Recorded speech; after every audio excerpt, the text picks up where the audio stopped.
Flock, what is happening right now? The Baltimore Ravens are walking into the biggest game of their entire season against the Cincinnati Bengals. But the quarterback of the Cincinnati Bengals is talking like he's ready to retire. Harbaugh is sending coded messages about the offensive line, and Lamar Jackson missed another practice. Yet somehow, the playoff door ain't slammed shut yet. Yeah, we got to talk. I'm Rob Love. This is One Flock. It's time to fly. Let's go. Let's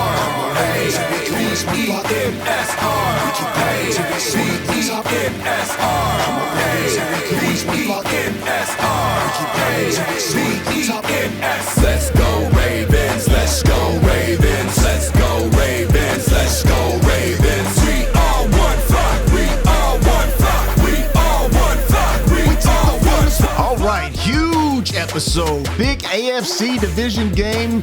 Do or die for the Bengals and the Ravens. So much to break down in this episode. But before any of that, Flock, look what you did. Just 2 days ago, we were celebrating over 1,200 subscribers on this channel. And 36 hours later, after I asked you guys to continue to support, we're already over 1,400 subscribers and climbing. The shorts are popping. The comments are up. TikTok is feeding viewers in. YouTube is finally pushing our content the way it should. And listen, I said this was bigger than a channel, and I meant that. You guys know I've pushed from the beginning. This is a community. It's the first and only Baltimore, Louisville super fan family on YouTube. And y'all are proving what I already knew. When the flock moves, we move together. Our next milestone of 2,000 subscribers, the way you guys are pushing, we're going to blow straight through that.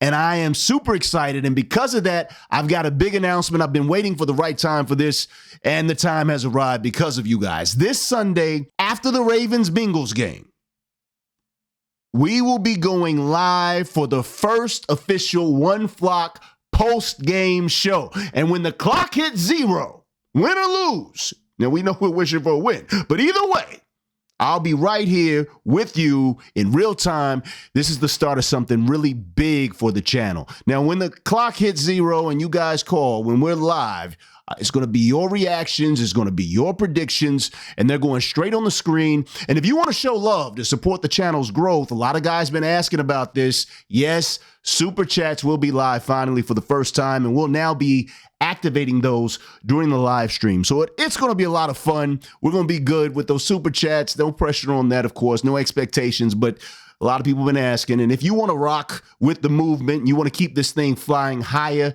as I know a lot of you do, that's the best way to keep the lights on and the content coming. All right, let's cook. We got to start with Cincinnati's quarterback because he dropped one of the weirdest quotes I've ever heard him say. And I'm not talking about his Pokemon fetish. I'm talking about the weirdest thing I've ever heard out of Cool Joe's mouth. He sat there, clearly drained, shoulders drooped, and said, well, listen for yourself. You know, if I want to keep doing this, I have to have fun doing it. You know, I've been through a lot, and if it's not fun, then what am I doing it for?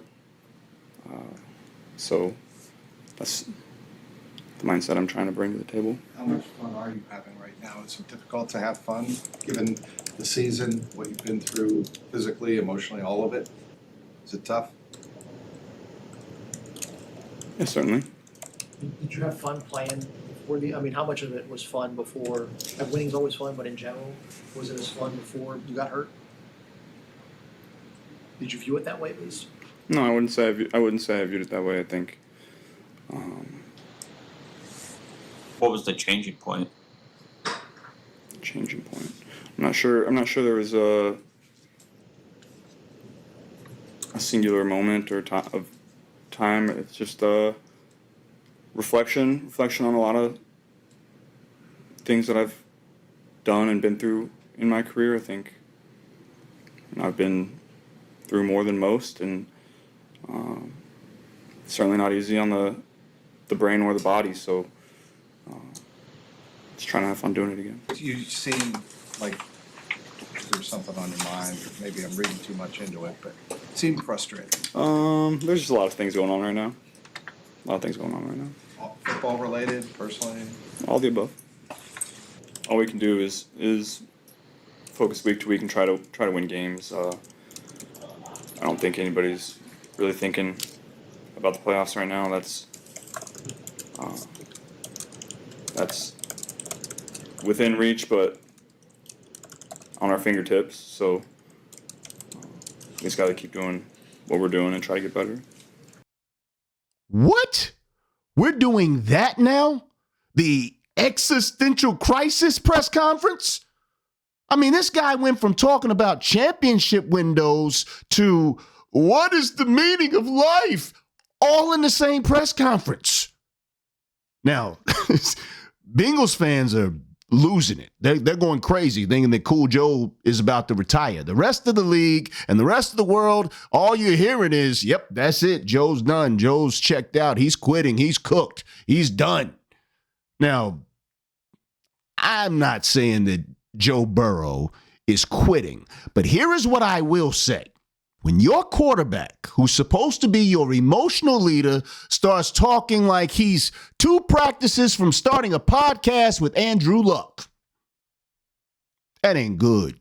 And that tells me everything I need to know about where his head is at. And if this is the Cincinnati team that the Baltimore Ravens are walking into Cincinnati to play against this Sunday, a quarterback who's already wondering what time the offseason starts? You heard what he had to say when asked about the offseason? That's advantage Baltimore. Now, maybe Joe's just playing Jedi mind tricks with us, and he didn't mean any of that.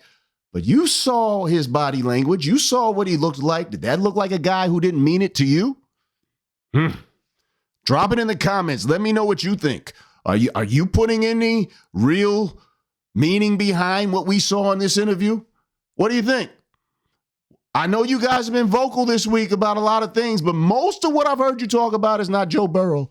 It's about our own coach, Harbaugh. Once again, Harbaugh with the offensive line, the comments he's had to say. We've heard some of the weirdest things this year from Harbaugh. Harbaugh's the only voice you've heard talking about how good Falele has looked this year.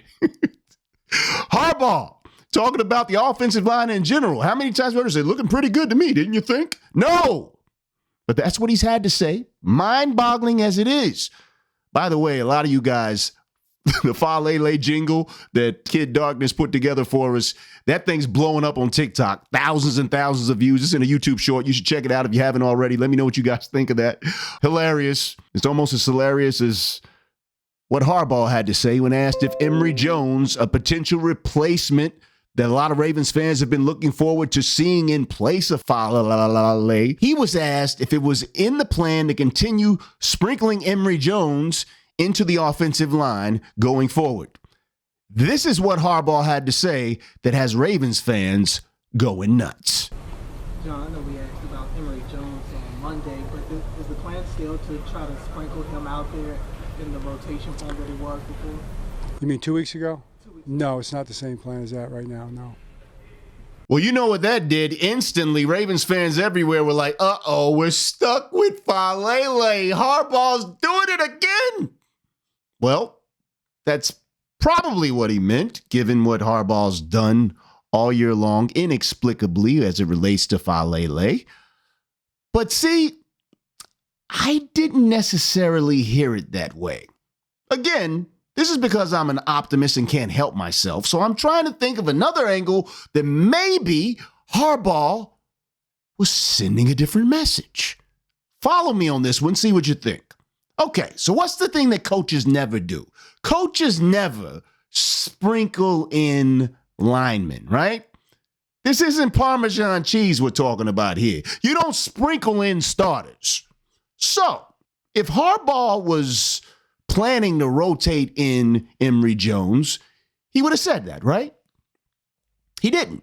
In fact, he said he isn't going to. That's not the plan. If he didn't trust Emory Jones, he would have said that too, right?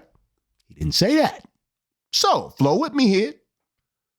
when Harbaugh says he's not sprinkling in Emery, what if that means he's installing him fully? Huh?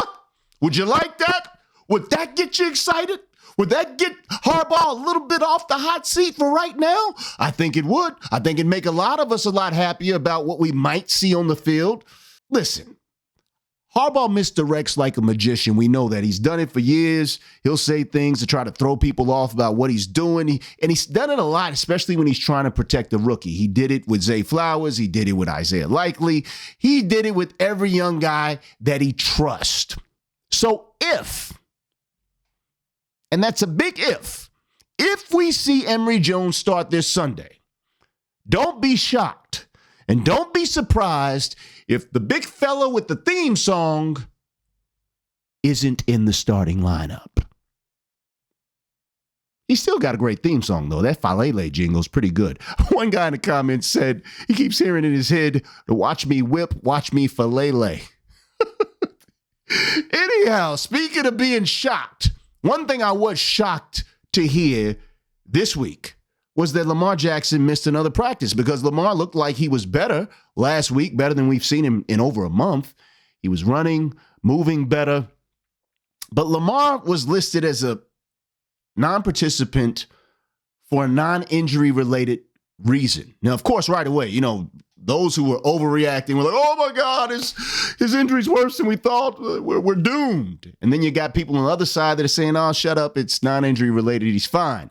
And as usual, the truth can be expected to be somewhere in the middle. If we think about it, Lamar is the one guy on this roster who can afford to miss a practice if he needs to and still show up on Sunday and play it at an MVP level. But let's be honest, the timing looks bad, right? The season is wobbling. We know how big this game is. It is truly a do-or-die game for the Baltimore Ravens and the Cincinnati Bengals, so you can expect this game to be highly contested. The locker room is in survival mode, and the optics matter. So if Lamar did have something important to handle, and this wasn't injury-related, handle it, right? But Sunday, he would have to be laser focused. We'd be expecting him to look like he'd had no distractions, no noise, no excuses. And knowing Lamar, that's something we could reasonably expect from him. However, that's not what I was thinking that this whole thing was about. I didn't think it was anything personal. I just thought that when you look at all the injuries Lamar's had sequentially over the past few weeks, an extra day of rest is probably something he needs, especially given the porous nature of the offensive line and the fact that he's probably going to take a whole lot more abuse from the world's largest, fastest, strongest gladiators on the planet. I don't know how many of you guys get tackled, plowed into the ground by Myles Garrett and other guys that are 200, 300 pounds on a weekly basis. But I know Lamar Jackson's been getting beat up by those guys all year long. So you ever had a bruise, right? You ever had a bruised a pinky? I'm talking about a pinky. What did it feel like 3-4 days later? Were you just like, yeah, it's good? No, you were still like, ah. And that wasn't Myles Garrett. Lamar's been getting beat up all year. So my initial thought was this was an extra day for him to get some ice treatment, some therapy, some things to help numb the pain before he goes in and potentially gets beat up again.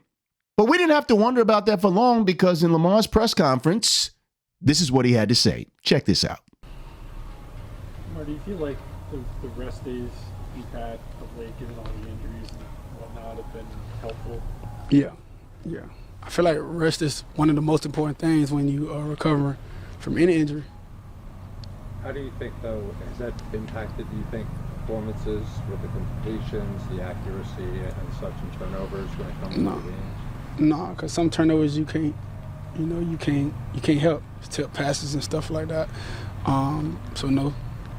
So there you have it. When asked about his missed day of practice, Lamar Jackson said it was just getting some rest. He said when you're coming back from injuries, he doesn't believe there's anything better than rest to help you get back from that. So no need to overreact. Lamar's going to be playing on Sunday. He was a full participant in practice on Friday, which is always a great sign. And I think that probably the extra rest and treatment Lamar's been scheduling for himself each week has been one of the reasons that we've seen him continually to get better as far as his ability to move over the past few weeks. Look, the best we've seen him in over a month against Pittsburgh, and hopefully that will continue into this matchup with the Bengals, because this matchup looms big, not just for the Baltimore Ravens, but also for the Cincinnati Bengals, because for both of them, this is do or die. Both of them have losing seasons as it stands right now. Both of them are out of the playoff picture. And if they lose one more game, this one in particular, a division matchup, it pretty much kills the only route for either team that loses to make it to the playoffs by winning the AFC North. But not entirely for the Baltimore Ravens. Interesting thing, and I want to put this up right now. Look at this. There are actually 7 different scenarios that the Baltimore Ravens could potentially land into the playoffs despite being 6-7 at this point in the season. Look at the screen right now. Check this out. So I wanted you to see this here because it kind of makes it easy to picture the 7 scenarios that would have to take place in order for the Baltimore Ravens to make it to the playoffs this year by winning the AFC North, which is at this stage the only way we get in. Of course, we could win out. If we win out 10-7, we obviously win the AFC North, and that would be some momentum, nice momentum going into the playoffs. However, with the nature of the schedule, that's not very likely with the road games against the Green Bay Packers. And then, of course, road games at Cincinnati, playing against the number 1 team in the AFC with the Patriots. So I thought looking at these other 6 scenarios where the Ravens could still lose another game and make it into the playoffs by winning the AFC North. Since we're about to play Cincinnati, there's only 2 scenarios. Right now, there's 7 that the Ravens could make it in. But if the Ravens lose to Cincinnati this weekend, there's only 2 ways we make it in. And let's focus on those 2. That third one down. If we lose to Cincinnati, we would need for Pitt to lose to Cleveland, or we would need for Pitt to lose to Miami and Detroit. In addition to that, we'd have to win every other game for the rest of the season. We'd have to beat Pitt, we'd have to beat New England, we'd have to beat Green Bay, and Pitt would have to lose to Cleveland or lose to Miami and Detroit. Yeah. Skinty chances. The other scenario, if we lose to Cincinnati, you go on down, you see where it says if we beat Pitt, lose to Cincinnati, and split New England and Green Bay. So in that scenario, we would actually lose 2 games, lose to Cincinnati and lose to either New England and Green Bay. Look at all that would have to happen for us to make the playoffs then. The Steelers would have to lose 2 of Miami, Detroit, Cleveland, and Cincinnati. They'd have to lose 2 of the next 4 games, and Cincinnati would have to lose 1 of Miami, Arizona, or Cleveland. Yeah, that's really putting your destiny in somebody else's hands, which basically says these far-fetched 2 scenarios that would have to take place, we don't want to be in that situation. The Ravens don't want to be in that situation, which means we got to beat Cincinnati tomorrow. Now, it's even more bleak for Cincinnati. It pretty much slams the door on Cincinnati. Cincinnati doesn't even have far-fetched options if they lose to the Ravens on Sunday. So you can imagine the intensity of play that is going to be happening. But where are the Ravens mentally right now? Are they checked out like Joe Burrow was in that press conference? I don't even know if we're having fun. Is that where the Ravens are mentally? Well, I don't know if you heard Kyle Hamilton, 24-year-old Kyle Hamilton, in his press conference speaking about what the mental status of the Baltimore Ravens, who are losing in the race for the playoffs right now. Listen to what he had to say. Tell me what you think about this. I was thinking just about like all the sports and all the champions that I've seen recently and just how they got there, and it kind of put things in perspective for me. Like the French Open, Carlos Alcaraz has 3 match points. He's down 3 match points, comes back, wins. Rory McIlroy loses the U.S. Open like that last year, misses a putt on 18 at the Masters. Everything looks like he's about to choke again, wins the Masters. F1 driver. I don't know if you guys watched that, but Max Verstappen, middle of the year, it looks like he's not even going to finish in the top 3 or 4 for the Drivers' Championship. Put himself in position last week to win the whole thing. LeBron down 3-1 in the finals, comes back and wins it. It's like, it never really is the Cinderella fairy tale season that it's going to be. I mean, and that just is what it is. I mean, the Patriots won all those games and then lost in the Super Bowl, and nobody really cares about the undefeated record up until that point. So it's not about how you get there, it's just a matter of you getting there. I think the mindset that we have to have is kind of like that. Like, all these great sports feats have come with challenge, and we could be another story along that road. So that's kind of the mindset I feel like we've taken upon ourselves right now. It's kind of the mindset we need to have in order to get where we want to go. But it's gonna be a heck of a story. That's what we're telling ourselves. Ooh-wee! I can get behind that. Speak on it, Kyle. Talking about being an optimist. That's what I'm talking about. Joe Burrow wasn't sounding like that for the Bengals, but our guys, we talking about the stories, man, who down and out. The regular season don't matter. Don't matter how you start. It matters how you finish. And we ain't finished. Man, Kyle, I like the way you talking, man. I like the way you talking. I like the way you talking. You see how he even talked about how the Patriots that year when they were undefeated in the regular season and then lost in the post. What happened in the regular season for the Patriots meant nothing at the end of the season. He's looking at it from the other side. The poor performance of the Ravens in the regular season will mean nothing if they can turn it around and win in the playoffs. I love that mentality. Don't you? Don't you? I mean, if I'm looking for something to get excited about, that gets me excited. That right there gets me excited. And understand this. Yes, the season hasn't looked like we expected. No, we have not pulled together the type of game that we know we had the potential to put on the field with the level of talent and with having Lamar Jackson under center. But Baltimore has been doubted before. We've been counted out before. This is not new for the Ravens. So I'm going to say this again, and I want you to write it down. Sometimes the most dangerous bird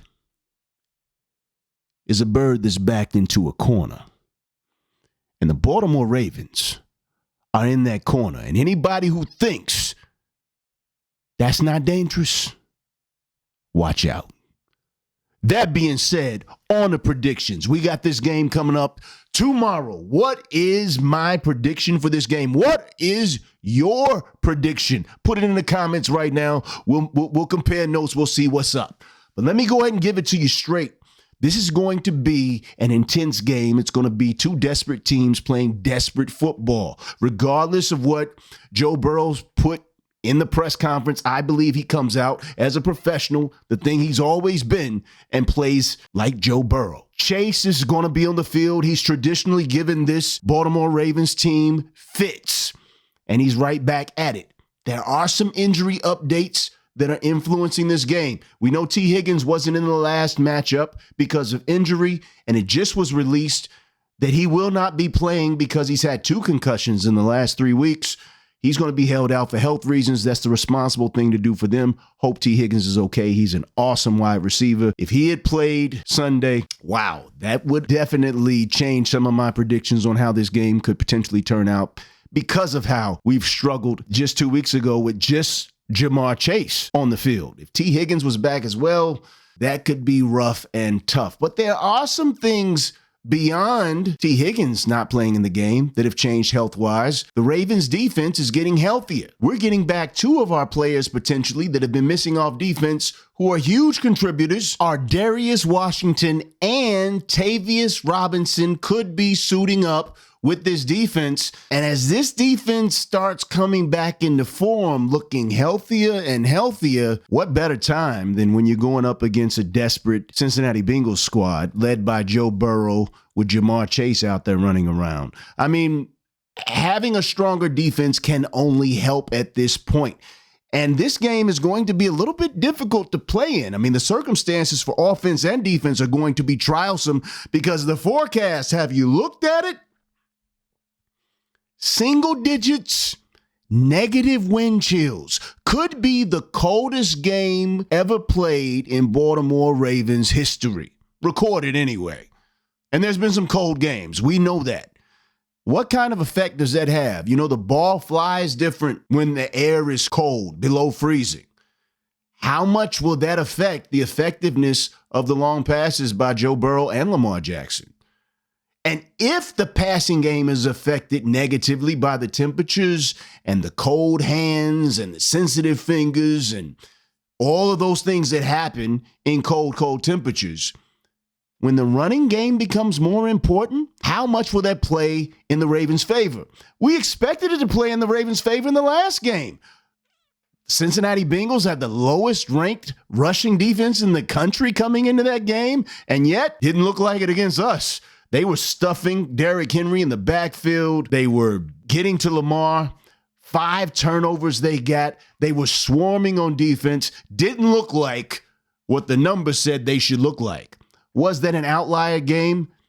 Well, if you look at their games recently, they've been trending in a good direction. It looks like they may have figured some things out defensively. However, that being said, this is still Derrick Henry we're talking about. This is still Lamar Jackson. This is still the same Ravens team, essentially, that has run all over the NFL for years. Let's rediscover that on Sunday. If they can do that, especially with this cold weather, those defensive backs are not going to want to be getting hit by Derrick Henry in cold temperatures as that game prolongs itself. I believe that the running game you will see reestablished in this game. Now, I'm not saying that because I believe the O-line is going to be magically better.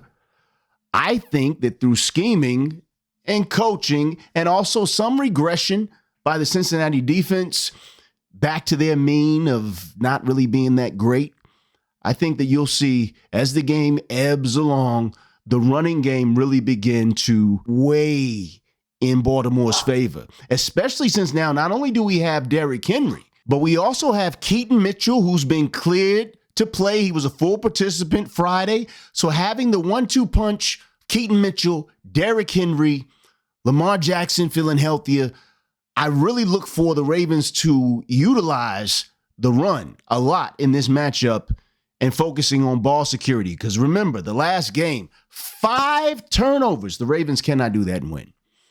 They cannot do that and win. If we see a Ravens team come out here on Sunday and turn the ball over like that against the Cincinnati Bengals, I don't think you see any of this coaching staff on offense back next year. You may not see them back now, is what a lot of people are saying.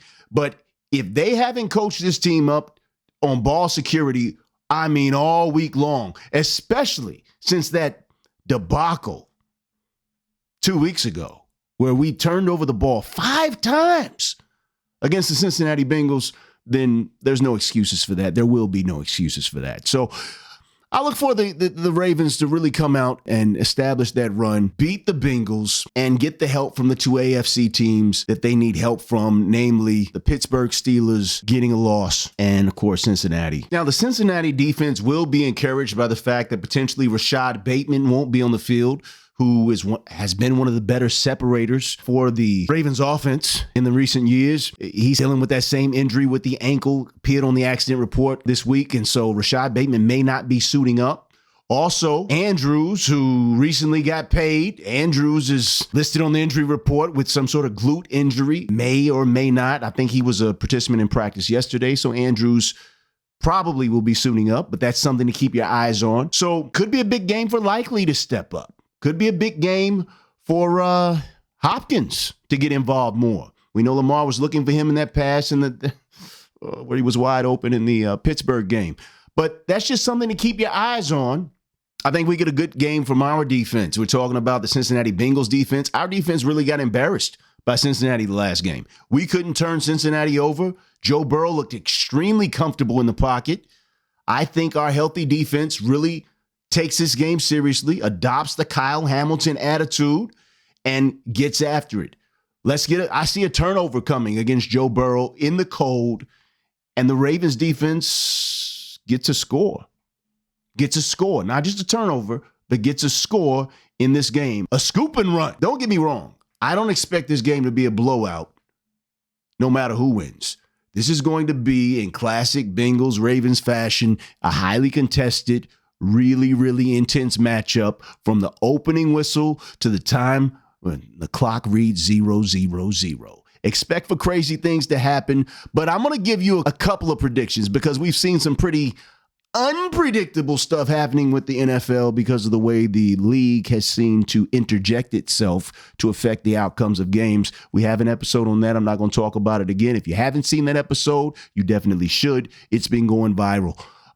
Here's my prediction. This is my head prediction. This is what I think. The Ravens are going to win. It's going to be a tight, ugly game, and it's going to end 24-20 Baltimore in a game where the defense does rise to the occasion and the Ravens establish the run and win the possession game, which they definitely did not do in the first matchup. In that first matchup, the Bengals had the ball like over 20 minutes more in that game than we did. It's ridiculous. Anyhow, not this game. Ravens win 24-20. My heart, though, says something different than what my head says. My heart says that Lamar returns. That Lamar, after watching him in that press conference, he was like, oh, I haven't run. You ain't seen me run for, 20 yards all season. What y'all talking about? Oh, I'm good. That Lamar shows us Lamar, that we see Lamar, the MVP version of Lamar, just bust out in this game, and the defense shows pride. And if that happens, if Lamar does Lamar, 31-17, it's a blowout. It's a blowout. If Lamar does Lamar, it's a blowout. That's my heart. That's not my head right now. I'm still thinking about this offensive line we have. And then there's always, you got to go with the chaos prediction. What if the NFL does what they do and some craziness happens? Well, what would chaos be? Burrow throws for 400. Lamar throws for 400. And the O-line, of course, collapses. Emery doesn't play. Falele starts the entire game. And Tyler Loop kicks a left-handed field goal. And the Ravens win 33-32. And the NFL goes insane. There's the chaos prediction. So 3 predictions for you. That gives me a better shot at getting one of them right. But I want you to notice that in every single one of those, I said Ravens win. Because I really do believe that in this must-win situation, Ravens will win. They're not going to get swept by the Cincinnati Bengals. Lamar has a career-long success rate against Cincinnati that I don't see going away in this fashion with the season on the line. Okay, so that's it. That's it for this show. Don't forget, this Sunday, tomorrow, after the game, immediately after Ravens-Bengals, we're going live right here on the channel for the first ever One Flock post-game show, and that's all because of you guys. And listen, this channel is growing faster than ever, and it's all because of you. And I just want to tell you guys, thank you. Keep commenting, keep liking, keep sharing the content. And if you want to support the movement more than ever before, during the live show, Super Chats will be open. They help the channel grow. That helps us keep producing this content at this level, and it helps lift One Flock to that next tier, and that's what we're really reaching for. But whether you send a Super Chat or not, that's not what's important. You being here is what makes One Flock, and that's what I want to thank you for more than anything else. So if you haven't already, hit that subscription button. Help push us to 2,000 Flock members, and I'll see you on Sunday. Until then, I want you guys to stay safe, stay locked in, and as always, remember, if there's one thing this world will never be too full of, that thing is love. So please, find somebody that needs a little bit more love in their life and give it to them for me. And remember, we'll see you back here for the first ever live show after we win this game against the Bengals on Sunday night. I'm Rob Love for One Flock saying, thanks for flying with the brother. We'll see you next time. Let's go get this win, Ravens. Let's go. Come on. We take the field as One Flock. Come on, Ravens, here we go as One Flock. We keep grinding till we soar to the top. Come on, Ravens, here we go as One Flock. We keep grinding till we soar to the top. Let's go, Ravens. Let's go, Ravens.